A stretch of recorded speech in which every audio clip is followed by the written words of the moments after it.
I'm gonna spend the next 50 minutes trying to pick an intro that I like. Is that okay with you? Alright. God bless. I really just can't figure it out. You know, this whole Daelron thing, I'll admit it, it's got me stumped. For the past, few months, I'd say. I think it's been almost like 3 months at this point. The Daelron mystery has both intrigued me and stumped me simultaneously. I really just can't figure it out. Quite frankly, I want to, but I just at this point have to accept the fact that I do not have the brain power for such a complex and honestly just big brain, big IQ myth here. Like, to be honest, I haven't been as proactive as I probably should have been solving this sort of case here, but you know, it's still been in the back of my head for the past few months, so I figured, you know what, it's time to end this. It's time we bring justice to this little myth. By the way, you might want to check the other video if you're just seeing this one, the one I made about the whole Daelron mystery. We're going to be looking at the game now, the real meat and potatoes of this whole myth, so you might want to check out that video, because I'm just going to get straight into it right now. So, a special home. It's quite the wholesome place. It's quite a nice home, you know. Totally doesn't have any undertones that come with it that proceed to confuse and sort of add to this little mystery here. Yeah, so the basic premise of this murder, or assumed murder, is basically you head to the back of the house, you know, the kitchen area near the fridge. You look at the poster on the wall. It's like a 2-for-1 here. You look at the little crude drawing on the wall, and oh wow, it's a family. How nice. Except one of them seems to have a little halo ring above their head, insinuating that they're dead. And then the next thing that pops up is a dialogue box saying, wow, a cleaver. It'd be cool if you if you killed someone you love with this, or it insinuates that that's what it was used for. Honestly, you could just be like, okay, case solved. We did it, boys. Let's pack up and go home.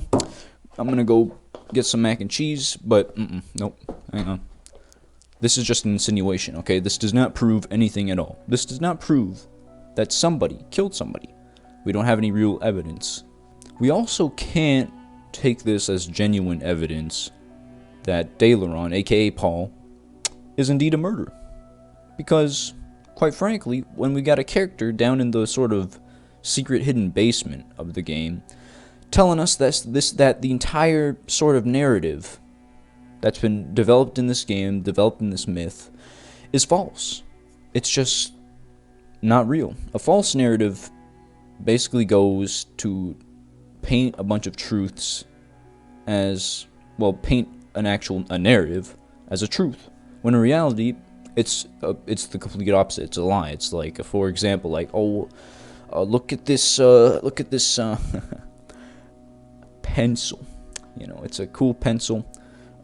Dixon, what does that say? Gonorrhea 3. I don't know. However, what if I told you that this was a pencil? You'd probably be like, oh, okay, yeah, pencil. Look, pencil. But you see, what we're not seeing here is what's under the eraser is a thermonuclear bomb that is set to self-destruct as soon as I say Joe 5 times in this video, which I believe we're on, what is this? 3 now? No, first Joe I've said, maybe make that the second Joe, third Joe, oh god, okay, I'm gonna just, look, I'm sorry for the cringy analogy, okay, but that's the best I could think of. That's a false narrative. So what we're basically hit with is, okay, well, the knife said that it's used to kill someone you love. However, that's just an insinuation, and if this is indeed a game full of false narratives, then oh boy, that knife can't be, it doesn't prove shit. So this character also talks about how they gave away their 2 hands to a woman they loved, and how she wasn't very receptive of the of the gesture. Like, she didn't need a hand after all these puns. So, swell guy, fun guy, swell guy. All the characters in this game, they're not exactly human. This game, there's a running theory, which I think we can take as fact, that this sort of special home isn't actually like a real place, and you'll see what I mean in a second when we get outside. But it's sort of like a work of fiction in the mind of Daelron, aka Paul, and we'll get to a few dialogue parts of the story where the characters sort of suggest that this place, while they believe it to be real, isn't actually real. It's a sort of work of Daelron's imagination and what he sees the neighborhood as. Mind you, Daelron and Paul, same person, two different personalities completely. When it comes to characters in A Special Home, there's quite a few of them. However, I'd say that only 4 of them carry a significant importance to the actual plot. The ones we are going to pay most attention to are Jeff, Punk Teen, I guess you could call him, well, the one we just covered, the Handless Man, and Poorly Built Model. So to be fair, alright, these separate characters that I deem not really important to the main plot, they do have their own importance. However, you know, again, I could go into dissecting this game for like hours on end. For the sake of time, we're just going to cover these 4. Now 3. So moving on to Jeff, he's quite the character. See, if it wasn't already obvious from the weird composition of the entire neighborhood and the fact that it's on a complete downslope in just this little pit area, Jeff here seems to suggest that this is kind of a figment of imagination, how you can basically bend reality and make your own truth if you just try hard enough. He also seems to be a character that likes to see or listen to Daelron or Paul in pain, likes to hear him cry. Quite a weird trait. I can't really pin this down to like why he would want to do this, but it's still interesting nonetheless. He also seems to make the insinuation that Daelron himself is not human, which in a way actually kind of makes sense. He says he thinks he's human. He doesn't actually know. And in a way, Daelron is just a subconscious of Paul. It sort of represents Paul's condition, what he's going through right now, his struggles. But yeah, I'd say the most important thing to take note of is that this man, Jeff, suggests that reality can be bent and perceived, a truth can be perceived as something else, which follows with the theory that this is not a real place. It is, but the way it's composed is just how Daelron sees everyone in the neighborhood. So moving across the street, there's this giant fella here who only eats starches, which means he only eats Lay's chips. Interesting. However, this is where we sort of get the actual key dialogue that basically reveals that Paul and Daelron are not the same people, because he says that Paul lives in the house.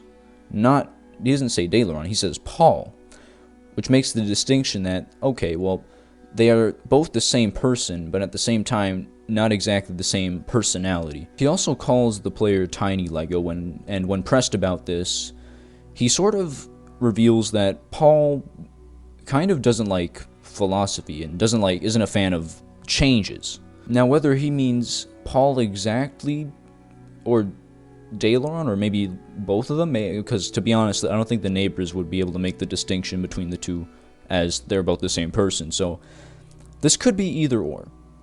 Either it's Daelron who's the one acting out and not really much of a fan of change, or it could just be Paul's regular sort of sane, in his sane state, not liking change in general, which that there are people like that. It's fine. Now this Punk Teen fellow, this is the guy that sort of gives us a rundown of how the neighborhood perceives Paul when he's sort of in this state, as Daelron. He literally says that the neighborhood just says, oh shit, he's out and about. You know, he talks to trees. The dude talks to trees, which can be perceived as him seeing things, hallucinating, which plays a bigger part in the next few dialogues when it comes to the secret games, which I'll get into. But overall, they just lock themselves in when they see this guy outside.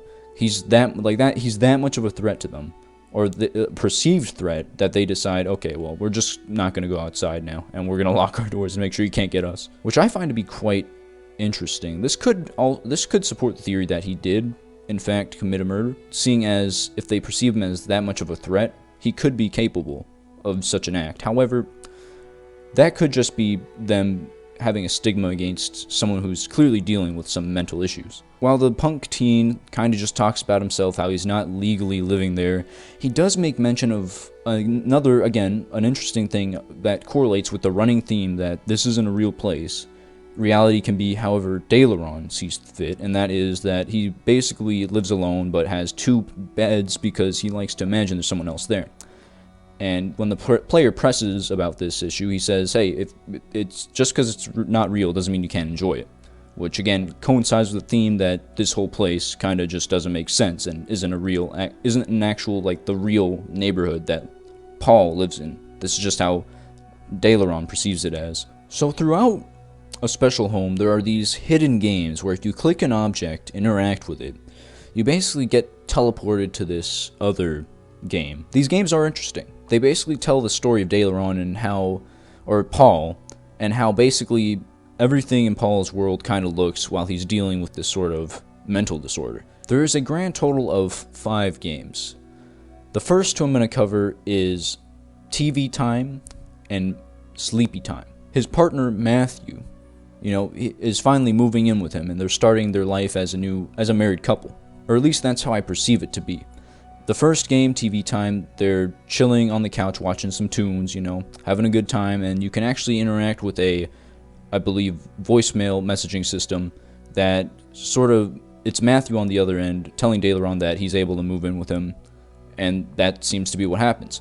And next is Sleepy Time, where Matthew leaves a note to Daelron, basically telling him, or not Daelron, Paul, telling him that he's just made eggs and he's in the shower, just showering off. It's really just innocent and pure, it's wholesome 100. It hits you right in the here. However, it all goes downhill pretty much from here. Therapy is basically, which by the way, the description says specifically it isn't working, which tells you basically all you need to know. And it's just you in a room as Daelron's therapist, or Paul's therapist, because this is how Paul sees the world, all dark and gloomy and just not in the sort of hue intense colors that a special home has. He basically talks about how there's this force, sort of. He calls it how it basically tells him that the therapist is going to hurt him, that he should leave, and how it kept screaming at me, things like that. Quite disturbing things to be thinking about. This can be attributed to sort of how the presence of Daelron is growing inside of Paul, and how it's just only getting worse. It also doesn't help that he's sort of not doing enough to combat this, or to basically, he doesn't want to take his pills. There's a note on the top drawer, right next to the pills, basically saying how his pharmacy is trying to get him into the prescription, but he's just not refilling, not taking them. Now, going back to the knife, if you click on it, you'll actually be teleported to a game called Modify. And in this game, it's quite, I'd say, depraved. I think that's the word for it. But this is definitely the final straw, the straw that broke the camel's back. This is definitely where, one way or another, Matthew left Daelron. Because after what he must have seen walking into that room, I no words. Like, literally no words. It's just overall quite a freaky situation. I would assume Daelron now, this is no longer Paul, this is Daelron. He's trying to instill the good values of how pain is just an illusion to his kids. He's got to teach them early. The scene is just overall really manic. You got the kids, just one of them's in fear. I'm assuming that's the girl. The other one is just chilling. He seems to be taking the values seriously, but again, this isn't something you just normally do as a family, And Matthew must have walked in, seen this, and that's led to where we are right now. Now, at the end of all this, concluding this sort of mystery here, we have to ask the question also that, is this all we're getting? Is this as much as the game is going to be, is this as updated as the game is going to become? Because the game Intermission, this is a secret game where if you go up to the man who's basically chilling in a very dangerous spot, saying how it's a view to die for, possibly foreshadowing his impending suicide, click on his bottle, brings you to the game called Intermission. The description says that's it, and it's just a bunch of floating orbs in similar colors and similar color palette to what you might see in Daelron's player model, and also just the world in Special Home. From what I can tell, nobody seems to know what to make of this. Honestly, I myself have not the slightest clue as to what to think about it, but I believe this is all we're going to be getting. The rest is up to us to basically solve and break down, and I think we can do it, but it's going to take a lot of work, because we're left with a confusing mess of information.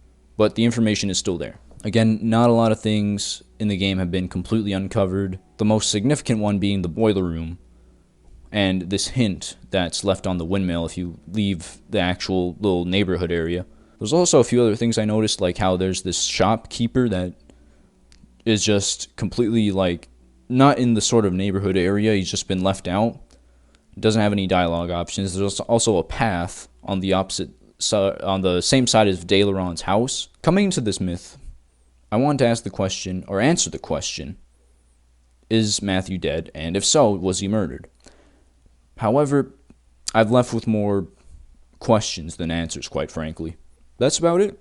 Remember, I ain't got no catchphrase. And thanks for sticking around.